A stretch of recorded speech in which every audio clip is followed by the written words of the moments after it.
The Master Tavern Keeper's History of the Old World.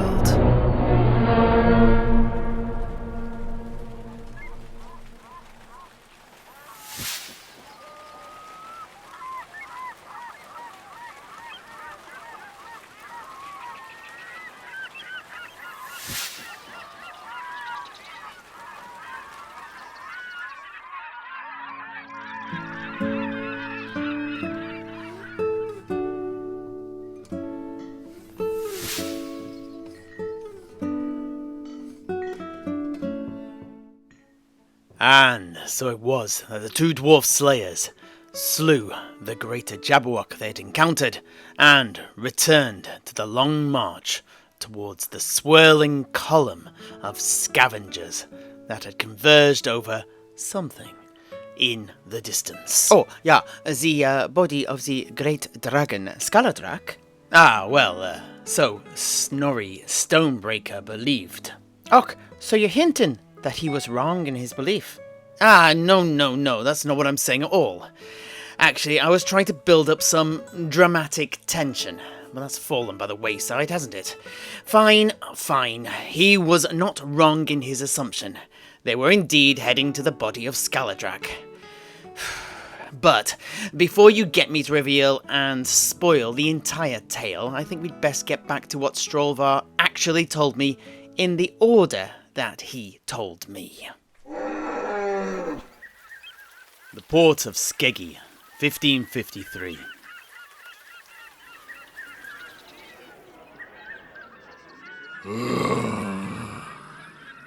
I have never been as thirsty as I was on that day.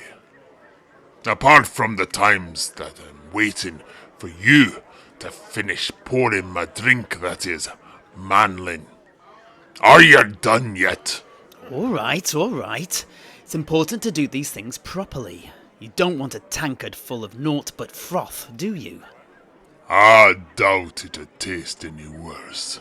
But no. Anyway, here you are.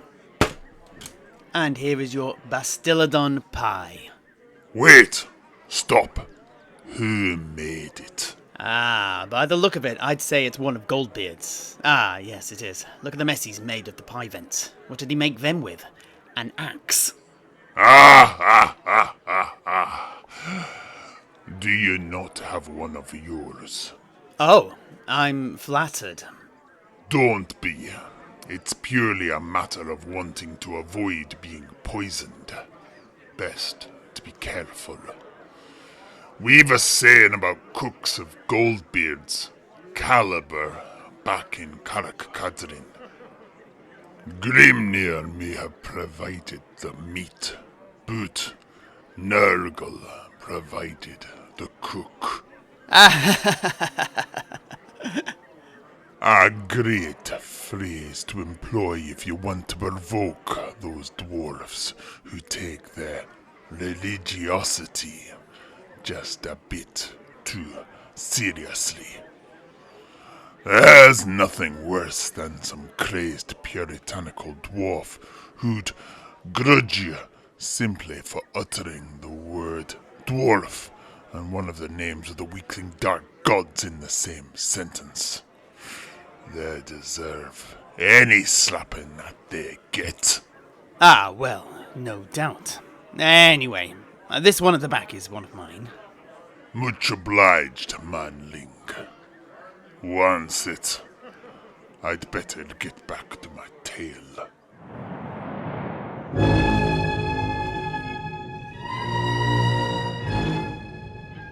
The Plain of Bones, the Darklands, 1471. And so, Snorri and I trudged onwards, towards the swirling congregation of Darkland scavengers riding the thermals, swirling around and around before diving down to feast on something on the ground, something we still could not see. For between us and it were hillocks of draconic bones, gold and gems still clinging to many of them.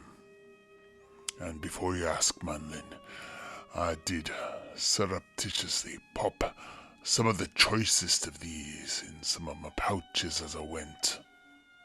You can take the dwarf out of the mine, but you can't take the mine out of the dwarf. And for hours we clambered and climbed, wrangled and lambled, but ever forwards, until at last the corpse of Skaladrak crept into view, exactly as Snorri had said. There could be no doubt, for my eye was immediately drawn to my father's axe, proudly protruding from the skull of the dragon, still plunged deep into the place it had struck its killing blow. But although it was this that drew my focus, that was not the case for Snorri, who suddenly startled me back into awareness by slapping my shoulder with the back of his hand in frustration. What are you doing, Beardlin? We're about to come under attack. Get your weapon out! And he was right. Our presence had not gone unnoticed, with the outliers of the gigantic flock of predatory blood vultures that had been feeding on the carcass of Skaladrak, giving us suspicious staccato glances.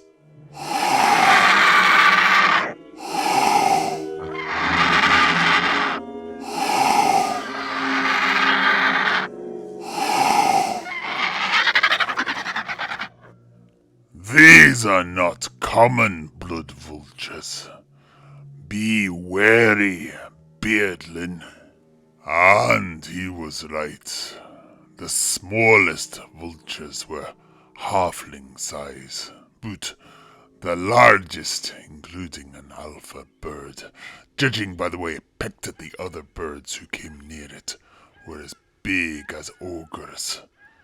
Nor were they alone, as I also spotted dozens upon dozens of Burrow-hawks who flapped their scarlet wings about as they dodged in between the legs of the larger scavengers. Now, just wait a moment, Strolvarr. What are these Burrow-hawks? I know about the blood vultures, of course. I remember haggling with some ogre hunters from the Mountains of Morn in Fuchow one time, and having to shout at the top of my lungs to make myself heard over their screeching, bald, feathered pets. But Burrow-hawks are beyond my ken, I'm afraid. Then count your blessings, manling, for it is a blessing indeed to have not encountered one of these disconcerting fowl. Snorri told me that they were common in the Chaos Wastes and parts of the Darklands. They get their names from their nesting sites. Their burrows are found in the sides of cliffs. Like your Jabberwocks and many other beasties in the Waste, there's a lot of, let's call it, variety in their appearance due to the fell magics to which they've been exposed. So, what do they look like then? Fundamentally, they resemble your common old world hawks, although with bright blue and scarlet plumage. But here is where the uniformity ends. Their mutations are manifold, with some of the most common including having 4 instead of 2 wings, possessing the head of a serpent, and having ugly lizard-like wattles, whilst others yet have legs covered in spikes and spines that look like poisonous thorns. Individually, they are easily killed, but En masse, as the Brits say. They can be deadly. Once it's back to my tale.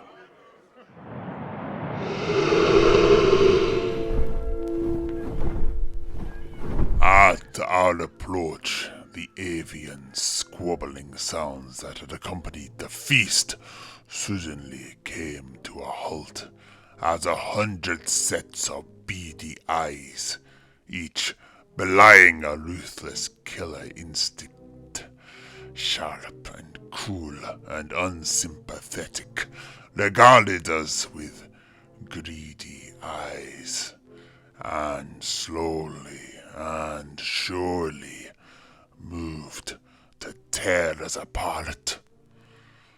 Snorri shed his belongings and raised his axes.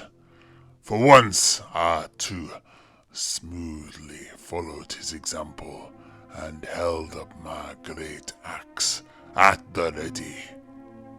That's it, Beardlin. Do not die ingloriously. Do not die without a struggle. Do not fail to do something great. Our forebears are watching. I'll thresh the chaff. You cut the ears off the corn. And with our plan agreed upon, we ran head first into the maelstrom of feather and claw. Yarr!